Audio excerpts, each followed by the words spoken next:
शेषन्मासान् विरह दिवस अस्थापितस्यावधेवाम् शेषमासान् विरह दिवस अस्थापितस्यावधेवाम् विन्यस्यन्ति भुवि गणनया देहलीदग्धपुष्पैः।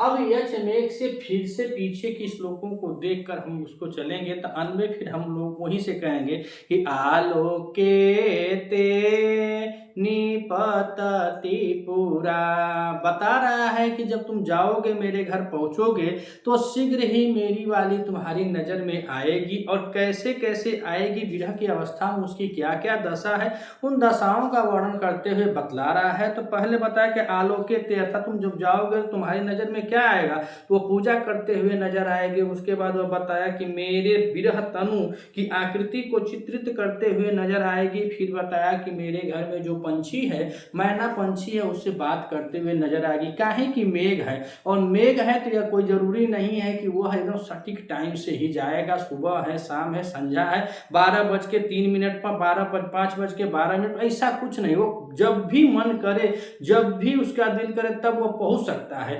इसीलिए यह यक्ष भी बता रहा है, हर तरह से बता रहा है कि जब तुम पहुंचोगे, मान लीजिए अगर सुबह पहुंची, तुम पूजा वूजा करते हो, पूरा दिन अब 24 घंटा पूजा थोड़ा ना करेगी, कुछ और बेला समय होगा, खाना ना बना ली 10-11 बजे, तो हो सके याद में डूब जाएगी, तो फोटो वोटो उसकी बनाने लगेगी, चित्रकारी करने लगती है। थोड़ा 2 बजा 1-2 बजा तो उठ कर गई, तो थोड़ा हो सके तो पंछी से बात करने लगी। इसलिए वह तमाम प्रकार के कारणों को बता रहा है, समझा रहा है कि हे गुरु, जब तुम किसी भी समय पहुंचोगे तो यह करते हुए तुम्हारी नजर में शीघ्र ही वह पड़ेगी। इसीलिए पीछे की श्लोक में जो हम लोगों ने श्लोक नंबर 25 में देखा कि आलोके ते निपतति पुरा, अर्थात वह शीघ्र ही तुम्हारे दृष्टि में पड़ेगी।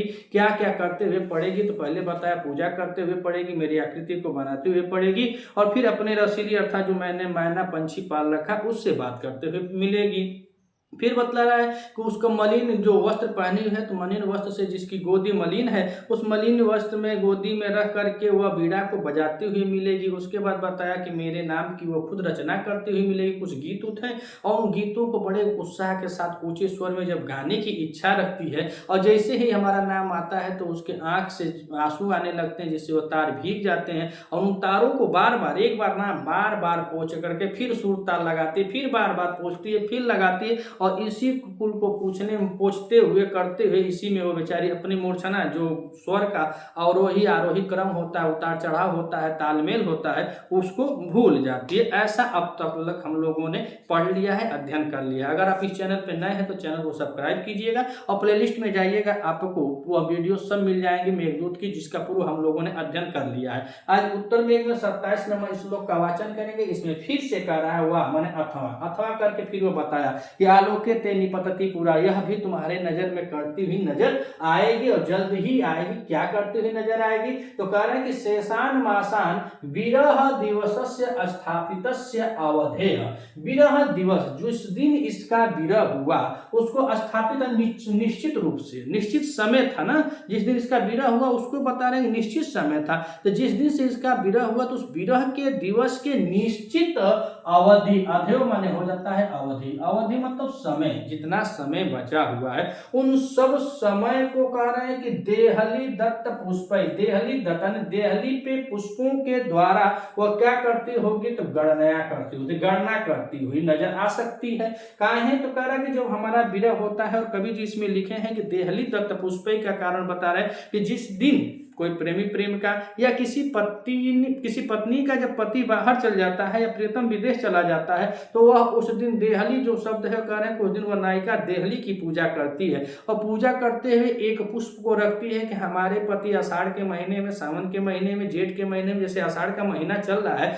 इस आषाढ़ के महीने में वह एक पुष्प रख देगी और उसका पूजा करती रहेगी। तो वहां सुबह सुबह की बात है, और उसको क्या करेगी, अपने प्रियतम की अपेक्षा करेगी कि वह जहां भी रहे स्वस्थ स्वस्थ रहें, व्यस्त रहें, मस्त रहें, इस कामना के साथ प्रभु के सामने हमेशा प्रार्थना वंदना करते हुए एक एक हर महीने एक एक पुष्प रखेगी। उसी प्रकार से इसका जो निश्चित अवधि था, विरह दिवस की जो निश्चित अवधि है, तो कुल इसको 12 महीने का श्राप मिला था, अर्थात 1 वर्ष का इसके भर्तु अर्थात स्वामी कुबेर के द्वारा 1 वर्ष का श्राप मिला। 1 वर्ष के श्राप में बाबू वो 8 महीना काट लेता है, और जब 8 महीना काट लेता है तो कहानी शुरू कहाँ से होती है, इसी आषाढ़ के महीने से शुरू होती है, और आषाढ़ के महीने से वो मात्र शेष 4 महीना और काटना होता है। जो शेष 4 महीना होता है उसी को कवि जी ने विशेष रूप में कन्वर्ट करके मेघदूत की रचना किए हैं, और यही प्रबोधनी एकादशी के दिन जब भगवान विष्णु उठते हैं तो उसका श्राप खत्म होने वाला होता है, लेकिन आषाढ़ से कहानी शुरू हो जाती है। तो कह रहे हैं कि विरह दिवस स्थापित, जो उसके स्वामी ने यानी कुबेर जी ने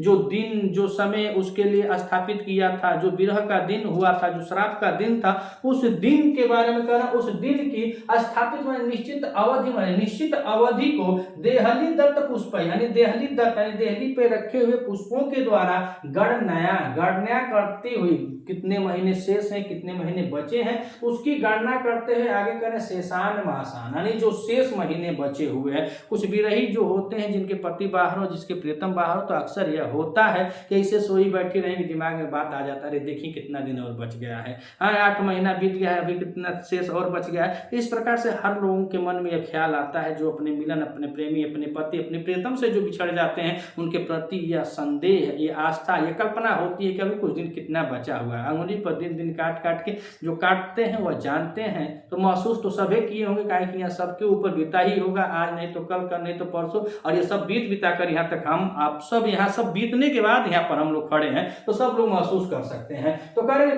विरह दिवस स्थापित धेवा अर्थात जो विरह की निश्चित अवधि थी, उस अवधि को देहली दत्त पुष्प यानी कि देहली बने देहली पर रखे हुए पुष्प के द्वारा गणना करते हुए कह रहे हैं कि शेषान मासाना जो शेष मास बचे हुए हैं, जो शेष दिन अभी बचे हुए उसकी गणना कर रहे हैं। तो यहाँ पे नहीं विरह दिवस यानी विरह दिवस में षष्ठी तत्पुरुष समास हो जाएगा। कौन समास हो जाएगा? षष्ठी तत्पुरुष समास हो जाएगा। और आगे बता रहे हैं विरह दिवस में तस्मात् अस्मत् यानी तस्मात् स्थापित में यहाँ पे पंचमी तत्पुरुष समास हो जाएगा, यहाँ पंचमी तत्पुरुष समास हो जाएगा। और पहले शेषान यानी जो शेष मास बचे हुए हैं उसकी भूमि पर विषयंती उसकी गणना करती हुई नजर आएगी। बाबू जब तुम जाओगे ना तो वह पुष्पों से यानी पुष्प को उठाएगी, यहाँ से वहां रख करके 8 गो पुष्प उधर रख देगी और 4 गो और शेष रखेगी, फिर उसको मिलाएगी जुलाएगी, तो शेष महीने को देहली पर रख करके वह क्या करती होगी? तो कहने गणना विषयंती भूमि यानी वह धरती पर उन पुष्पों को रखती हुई नजर आएगी। मानो कुछ ऐसा समय तुम चल भी जाओ तो यह करती हुई नजर आएगी, यानी अथवा करके इसमें बताया गया है। तो बताया कि पिछले श्लोक में बताया कि वह क्या करती हुई नजर आएगी, तो बातचीत करती नजर आएगी। उसके बाद बताया मेरे संगीत में मेरा जब नाम आता है तो उसकी आंखों से आंसू आ जाते हैं, और वह बार बार भूय भूय स्वपति आता जिस बार बार उसको पोछ करके स्वयं बताए हुए जो राग है जिसमें उतार चढ़ाव उसको विस्मृति भूल जा रही है कि अब क्या करें, कैसे बोले, कैसे गाएं। फिर अब इसमें क्या हुआ? अथवा विरह के दिवस को, जो विरह के जो निश्चित दिवस है उस दिवस को देहली दत्त पुष्प देहली पर रखे हुए पुष्प अर्थात सप्तमी तत्पुरुष समास होना चाहिए, सप्तमी तत्पुरुष समास हो जाएगा। देहली दत्त पुष्पे, देहली दत्त पुष्पे सप्तमी तत्पुरुष समास है। तो कह रहे हैं सप्तमी तत्पुरुष समास है। देहली पर रखे हुए पुष्पों के द्वारा क्या गणना करिए? शेषान मासान, शेषान में देखें तो यहाँ पे शिष्य धातु है। कौन सी धातु है? शिष्य धातु है। शिष्य धातु के साथ घय प्रत्यय है, द्वितीय एक वचन नहीं द्वितीय बहुवचन हो जाएगा ना, द्वितीय बहुवचन की क्रिया लगी हुई है। शेषान मासान यानी शेष जो दिन बचे हुए हैं उसकी करें भूमि माने पृथ्वी पर वह पुष्पों को रख रखा करिए गणना करती हुई विनिश्यंती करती हुई नजर आएगी। विनिश्यंती में बी उपसर्ग है और नी उपसर्ग है। धातु की बात करें इसमें अस धातु है और अस धातु के साथ सत्र प्रत्यय लगा हुआ है और स्त्रीलिंग में गी प्रत्यय लगा करके यह प्रथमा एक वचन की क्रिया लगे, प्रथमा एक वचन की क्रिया लगे विषयंती, अर्थात वो क्या कर रही है? रख रख कर उसके दिनों को याद कर रही है, सोच रही है कि आज नहीं कल नहीं परसों इतने दिन में वो लौट आएंगे, तो पृथ्वी पर रखती हुई तुमको जरूर नजर आएगी। यहाँ क्या कर रहे हैं? पृथ्वी पर पुष्पों को रख रख के गिन रही है, ऐसा वो बता रहा है कि पृथ्वी पर रखे गए पुष्पों को गिनते हुए नजर आएगी। अब इसी लाइन में कहा कि संभोगम वा हृदय निहिता रंभ स्वाद्यंती स्वादयंती, आरंभ स्वादयंती, और आगे का प्रायणेते रमण विरह स्वंगना नाम विनोद। तो यहाँ पे देखिए, यहाँ पे वृद्धि संधि हो गई है, प्राय है, प्राय के बाद एते है, प्राय एते, यानी कि संधि क्या नाम करें तो वृद्धि संधि है। तो बहुत सुंदर बात यहाँ पे चौथी लाइन में लिखी कि बहुत मतलब प्राय एते, प्रायः ऐसा ही होता है, विनोदो उनके, किसका, जो अपनी अंगना होती है, जो रमण विरह, जो अपने रमण से, रमण का स्त्रीलिंग देखे तो रमणीय होता है, लेकिन यहाँ पे पुरुष है, तो जो अपने रमण से विरह में होती हैं ऐसी सुंदर युवतियां, ऐसी सुंदर सुंदर स्त्रियों का उपरोक्त जितने बात बताया वह सब बताया कि यह उनका मनोविनोद अर्थात मन बहलाने का साधन होता है। वह साधन जो विरह में पड़ी होती हैं, जो अपने रमण से, रमण मतलब जिसके मन में आप रम गए हो, ऐसा रमण हो जाता है, तो वह पुरुष है, तो वह दूर है, स्त्री है। और यहाँ पे बता रहा है छड़ी के बारे में कि मेरी अंगना अर्थात यह जो सुंदर सुंदर युवतियां हैं जो वियोग में होती हैं, जो विरह में पड़ती हैं, उन विरह में उस वियोगी स्त्रियों के लिए अपने रमण के प्रति जो विरह के दिनों में ऐसे एते विनोद, प्रायः एते विनोद, यह सब क्या है, तो यह सब उनके मन बहलाने के साधन होते हैं, उनके मन को बहलाते हैं।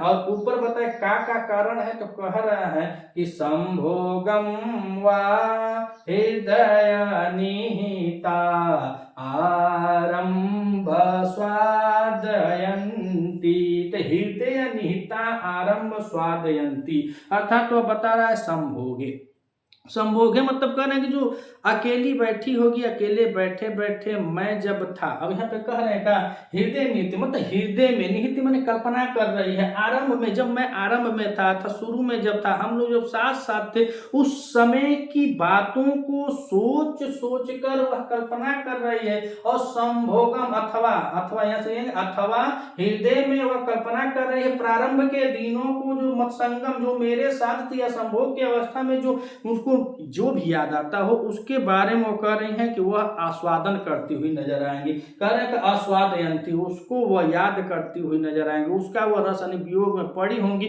तो ऐसा करते हुए आलोके ते निपतति पुरा, अर्थात ऐसा करते हुए तुम्हारे दृष्टि में शीघ्र ही पड़ेंगी। और नीचे की लाइन इंपोर्टेंट लाइन बताए कि प्रायः एते रमण विरहे अंगना नाम विनोदा, अर्थात जो स्त्रियां, जो सुंदर स्त्रियां होती हैं, वह अपने प्रियतम के वियोग में यह जितनी बातों को बतलाया है, करा यह सब उनके मनोविनोद का कारण होता है, यह सब प्राय उनके मनोविनोद के उपाय होते हैं, वह सोचते हैं। अब साधारण भाषा में देखा जाए तो जिनके पति परदेश चले गए हैं, जो विरह में है, और विरह के साथ ही सावन भादो का महीना आ गया और जिसके पति परदेश है, वो बेचारी किस्म किस्म की बात सोच रही है। अगर वह 2 महीना पूर्व गए हैं, 2 साल पूर्व गए हैं, 3 साल पूर्व गए, और 3 साल पूर्व जब उनके साथ थे तो उनकी हर क्रियाकलाप, हर बातों को वह सोचती हैं, और उस समय सोचती हैं। इस समय तो पूरा वीडियो कॉल है, व्हाट्सएप है, फिर भी डर तो होता होगा, सोच तो आती ही होगी। तो सोचने के साथ अब साधन बढ़ गया है, साधन बढ़ गया, उस वियोग को कम करने का साधन है। अब तो क्या दूसरे का गाना लिखेंगे, वो देखेंगे अक्सर विरह में लोग तुरंत आपको आप गाना लिखकर टाइप कर देती है कि गाना है, व्हाट्सएप है। और यह सब घटनाएं तब घटती है जब ये बताया कि 16 वर्षीय है, जब 12 में और 10-12 में जो आप सब पढ़ते हैं वही उम्र खतरनाक होती है। सब विरही अवस्था, वियोग इत्यादि, प्रेम व्रेम सब वही, मतलब वह घर समझ जाइए कि वही गढ़ है, वही घर है। और जिसका विवाह हो गया, जैसे यश का विवाह भी 16 साल में बता रहा है कि 16 साल की युवती है, तो उस समय उसका विरह था, यह कारण था, वह उम्र का कारण है, उसमें वह डालेगी। अब हम सब आप जी का 2-2 3-3 लड़का का माई बाप हो गए, का लिखी, का संदेश दी, का विरह करी, वो जो विरह आवत है मर्दे के सोच के तेरा लड़का रोवे तो सब विरह भुला जाए। काहे कि दुनिया में मानल गल है कि अपन लड़का यान कमेरी दुनिया के पसंद है। तो जब आपन लड़का जब रोवे लगी तो सब विरह भुला जाए, मर्दे का, दादा का, माई का, सब विरह। लेकिन ये विरह का वियोग कहाँ होता है, तो वह 16 से 18 के बीच में होता है। तो उस समय की घटना है, और यह कालिदास जी की लेखनी है उस समय की, जिस समय न तो कोई ऐसा मीडिया था, न संचार यंत्र था, न व्हाट्सअप था, न फेसबुक था, न वीडियो कॉल था, न ऑडियो कॉल था। और एक एक गीत भी उस पर लिखी गई है, जब वहाँ पे चलता था पहले पत्र चलता, अंतरदेशी लिफाफा, बैरन में लिखा तानी साफा सिपाही राजा। तो इससे पहले लोग रमण करने के लिए अनेकों अनेकों गीत और अनेक अनेक गीत काव्यों को रचना करते थे, जिसको पढ़कर सुन करके लोग भुला जाते थे। न तो अंतर्देशीय लिखा करके भेजा जाए तो आवत और 15-20 दिन में सवाल है, तार लगे, बैरन लगे, अलग अलग लिखे। और जो इस समय जो पढ़े लिखे होंगे, जानते होंगे, बहुत जानकार, 2000 के बाद हम कोई अंतर्देशीय लिफाफा बैरन जानता भी नहीं होगा। तो उस समय की ये कहानी है, उस समय की बात को ये बता रहे हैं। तो आइए एक बार और देख लेते हैं। इसे सन्मासा विरह दिवस स्थापिता स्याधवेधा। कौन विरह के दिवस जो निश्चित रूप से जो अवधि बची हुई है, उसमें बचे हुए शेष महीने को, शेषान माह, शेष महीने को देहली दत्त पुष्प, देहली पर रखे हुए पुष्पों को भूमि विषयंती, भूमि पर रख रख के गणना करती हुई तुम्हारी भाभी, तुम्हारी मनो जो भाभी बता रहा है, तुम्हारी मित्र है, तुम्हारी सखी है, तुम्हारी भाभी है या मेरी यछड़ी है, ऐसा करते हुए तुम्हारी नजर में शीघ्र ही पड़ेगी, ऐसा वह बताया 2 लाइन में। फिर नीचे की लाइन में कहा कि संभोगम वा हृदय निहितम। निहितम में देखा है तो नि उपसर्ग है, धा धातु है, उसके बाद कत प्रत्यय है, शब्द बना है निहितम। तो संभोगम वा हृदय निहितम आरंभ स्वादयंती, वा माने अथवा, जो हृदय निहित है, जो हृदय में प्रारंभ में उसकी सोच है, प्रारंभ की जो कल्पना करे, जब हम और वह साथ थे, जिस समय वह हम लोग साथ से मत्संग में थे, संभोग में थे, तो हर चीज को याद करके उसका आस्वादन करती हुई नजर आएगी, ना सोच रही होगी। आस्वादन में देखें तो आ उपसर्ग हो जाएगा, आ उपसर्ग के बाद स्वद धातु है, स्वद धातु के साथ यहाँ पे ऋच प्रत्यय है, ऋच के बाद सत्री प्रत्यय है, सत्री प्रत्यय के बाद यहाँ पे गी प्रत्यय लगा हुआ है, प्रथमा एक वचन में क्रिया लगी हुई है। और यहाँ पे कह रहे हैं कि यहाँ जो मन में कल्पना कर रहे हैं संभोग इत्यादि की विषय में, जो प्रेम रति पीड़ा इत्यादि जो भी शब्द हो, जो भी क्रियाकलाप हो, जो भी वो सोच रही हो, यह सब कुछ सोच कर उसका वह आस्वादन करती हुई नजर आएगी। कब? जब तुम जाओगे और तुम्हारी दृष्टि में ते आलोके निपतति पूरा, अर्थात बहुत शीघ्र ही तुम्हारी दृष्टि में यह करते हुए नजर आएगी। और नीचे की लाइन में समझिए, सूक्ति वाक्य में बता रहे हैं कि प्रायः एते, यानी प्रायः ऐसा, जो ऊपर का कारण प्रायः ऐसे, विनोदा, किसका विनोद है? रमण विरह अंगना, मानी जो प्रिय स्त्रियां होती हैं, जो अपने प्रियतम की प्रिय स्त्रियां होती हैं, उनके अपने रमण अर्थात अपने पति के, अपने प्रेमी के विरह की अवस्था में यह सब उपरोक्त बातें जो होती है उनका मनोविनोद का कारण होती है। वह ऐसे सोच करके दिन भर रात भर ऐसे काटती हैं, तो उनके मन का क्या होता है? कारण होता है। बी उपसर्ग हो जाता है विनोद में। और नुद धातु है, कौन सी धातु है? नुद धातु है के साथ घय प्रत्यय लगा हुआ है, प्रथमा बहुवचन की क्रिया लगी हुई, किसमें? विनोदा में। तो बताया कि प्रायः एते, जो ऐसे लोग होते हैं उनके मन को बहलाने का यह सब कारण होता है। विशेष रूप से किसका? तो कह रहे अंगना नाम, जो प्रिय स्त्रियां होती हैं, रमण विरह, जो अपने पतियों के विरह में होती हैं, जो अपने प्रेमियों के विरह में होती हैं, उपरोक्त सभी बातें उनके मन को बहलाने का कारण होता है, ऐसा इस श्लोक में बतलाया गया है। अगर आप इस चैनल पर नए हैं तो चैनल को सब्सक्राइब कीजिएगा। वीडियो अगर आपको अच्छी लगती हो तो अधिक से अधिक अपने मित्रों तक शेयर कर सकते हैं। और यूपी टीजीटी की अगर तैयारी कर रहे हैं तो संपूर्ण जितने भी ग्रंथ लगे हुए हैं उनके एक एक श्लोकों का बहुत ही आसान और माध्यम से, मतलब आरंभ से और अंत तक, और आसान से आसान ढंग से आप तक हम यह रिकॉर्ड वीडियो प्रतिदिन पहुंचाते रहेंगे। मिलते हैं अगली वीडियो में, तब तक के लिए नमः संस्कृत।